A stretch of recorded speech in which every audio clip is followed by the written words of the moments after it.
Hello and welcome to the next edition of the RSLogix500 Micrologix Odyssey course. In this edition we'll be covering the following topics.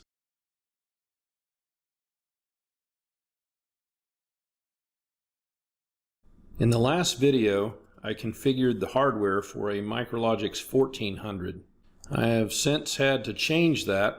This is the original trainer that I planned on using to download the program into, but as you can see, it was damaged in the recent tornado that destroyed my training facility. So then I thought I might use a different trainer that I have sitting up on the wall here, and unfortunately I use it for vision systems. You can see the couple of cameras sitting here on top of the trainer. So I finally settled on this third trainer, and this third trainer is a Micrologix 1100. So I'm going to be shifting the hardware in this first little section of the video. And the cool thing about switching to an 1100 is the data structure and the files and everything are basically the same, but the software can be free. So there is a software package called RSLogix Micro Starter Lite, and there's even an emulator that you can get for free from it. You will also need RSLinx Classic Lite for communications, and you can get all of this at ab.rockwellautomation.com, and you would need to go to the compatibility and downloads icon down near the bottom of the page. Click on that, and it's kind of hard to find, but you shouldn't have any major problems. If you do, you can contact me and I'll guide you through the link. In any case, this is the trainer that we're going to use, and I'm going to be adding the push buttons that you see on the front of it. They are wired to certain hardware points, so we'll be adding those. I actually wire these trainers and build them myself, and I have a little book here that explains where all of the wiring comes from, and it shows where all the buttons are wired to. So we'll be using this to enter the push button addresses in the software. So here is the program as we left it in the last video. One of the things that you want to think about anytime you're going to change the processor or make any major changes is to go ahead and save the program with a different date on it. The last date was the 12th of July. It's been about 10 days since I made that video. I've been working on some Siemens videos instead. So it's now the 22nd of July. So what I'm going to do here is change the name. It says file name PRJ1, that is the name of the processor. It's for the video, and 22 July. So typically whenever you first name your project, it will be named after whatever you named your processor name, but then once you put a date in it, of course it changes it, and you can archive these. So the next thing we're going to do is go ahead and change the 1400 into an 1100 Series B, which is what the trainer is. We're going to say OK. And it says here, resize the data tables. This does have a lower amount of memory in it, but it shouldn't interfere with what we've already done. We did create a lot of these extra files, and it hasn't gotten rid of them or anything. So if we actually want to see how much memory that has been used, I can go back in here and I can see the number of program files, number of data files, and the amount of memory used and how much is left. So we did make this smaller. I think it was probably around 14,000 words previously, but we've only got 365 instruction words used and 950 data table words, which were these things that we configured right when we added these files. That is the data table words. Okay, so the next thing we're going to do is we're going to go in and name some of these inputs, as I mentioned, from the little book that we had. So if I open up the input file, I can see everything here, and this is where we name things. So I'm going to go ahead and type in some symbols and descriptions for everything, and then restart the video, and I'll show you what I've done there. So I've gone through here and given everything a symbol, but then for descriptions what I did is I copied the description from the first push button, and then I simply paste and edit each one of the descriptions. So this is a quick way to fill this table out. So as I hover over each one of these addresses, you can see the comments.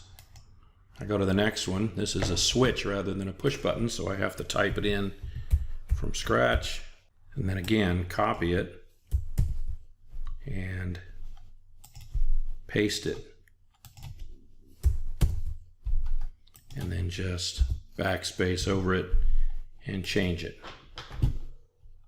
Now this model only has 9 inputs here, so I actually had to add an input card. So I'm going to change my input configuration here by going in and adding an input card, which means I need to remove some things. So we're going to take this away. I simply hit the delete key there,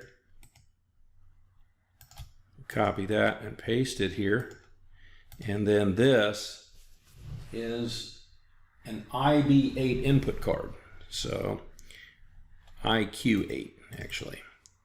So now we have a IQ8 input card, we have a OB8 output card, and the analog is now built into the processor itself. That is the end of that configuration. Now I go back into my inputs, and you can see there's slot 1. And so we ended up at switch 2. This is now switch 3 down in slot 1. And if it's still on my clipboard, which I don't think it is actually because I did a previous paste, once again you can copy and paste into the next comment. Once again, going to go in and do some more editing in the outputs and then come back and discuss that. So here is the outputs on the base unit, and here are the outputs in the card. Okay, I'm done with typing in all of the symbols and comments for the inputs and the outputs. We did the push buttons before. You can see we did switch 1, switch 2, because I ran out of physical inputs on the chassis after 9 and had to continue on this input card. So here's switch 3, switch 4. The other ones are unassigned. So some of these aren't connected to anything. As far as the outputs, you'll notice that the stack light, right, is in the first 3 locations. And the reason for this is the trainers that I build have an e-stop associated with them with a MCR, which is short for master control relay. And these are switched outputs. They're relay outputs. And so when you hit the e-stop, these don't go off. So I made a mistake there. These are unswitched outputs. They're on all the time. Whereas these are switched outputs. So they simulate real output devices out in the field. And you can see here that I named them IND for indicator, and there's always a nice little short name here. The difference between the symbols and descriptions, we'll get into this a little bit later, but a symbol is a shortcut. So if I type in the symbol, I'm going to get this address. So that's one of the reasons that these are alphabetized. STK, short for stack light. These are all PB, so I can easily remember this is push button 1 through push button 8. This is switch 1, switch 2, so I name them in order 1 through 8, 1 through 4 for the switches, that sort of thing. And that way I don't have to remember the physical addresses of any of these things. That's what symbols and descriptions are used for.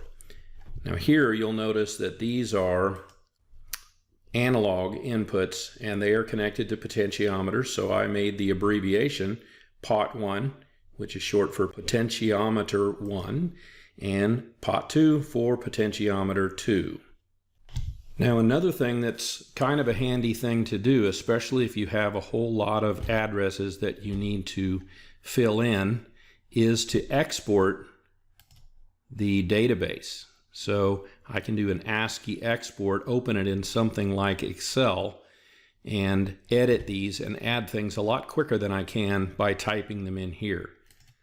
So one of the things I'm going to do here before I export is go ahead and name a few things. These are a couple very common names for B30.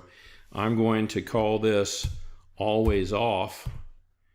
B300 is often used as an always off bit. It's kind of one of those traditions in programming. And B301 is often used as an always on bit. So one of the reasons that I'm doing this ahead of time is that when I export the database, I will have the format of what that database looks like and be able to add to it easily. So we'll do that here. We'll do a quick export. We'll go ahead and save first, just in case. Usually a good idea before you do anything out of the ordinary. And we will do an ASCII export. We want all of the address symbols and descriptions. This is a comma delimited file. I don't need instruction comments. I don't really need symbol groups, but we'll go ahead and do that. And you can see here the name that these are going to end up as. And it says, where do you want to put it? And you could put it in your project file, but in this case, so I'm going to browse all the way back to my projects folder and put them in the video file. And you may want to do the same kind of thing. Mine's pretty deep. So I have a Micrologix Odyssey video folder. I keep my pictures in a file, so it's always a good idea to organize things. So there is my export. And here is the export. So I exported this as a CSV file, and by default it opened it up in Excel, and you can see here the symbols, you can see the comments. It's okay to spread these things out and take a look at them. They are useful this way. You can see everything, right? Some of these were created by Alan Bradley themselves.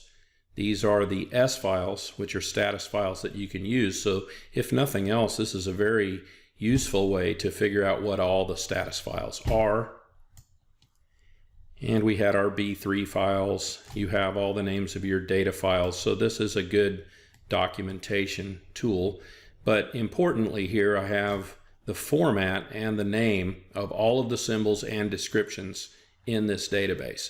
So to add these, what you would do is copy something and then insert it or something later, like here. Then modify it to be whatever you wanted to. I could put a B3 here, whatever, with the symbol. You do not want to erase any of these columns or reformat anything. It needs to stay in this order. But that pretty much covers the database. And I think we're going to end this video right here. This covered the export and naming all of the tags, and we will continue in the next video. Thank you.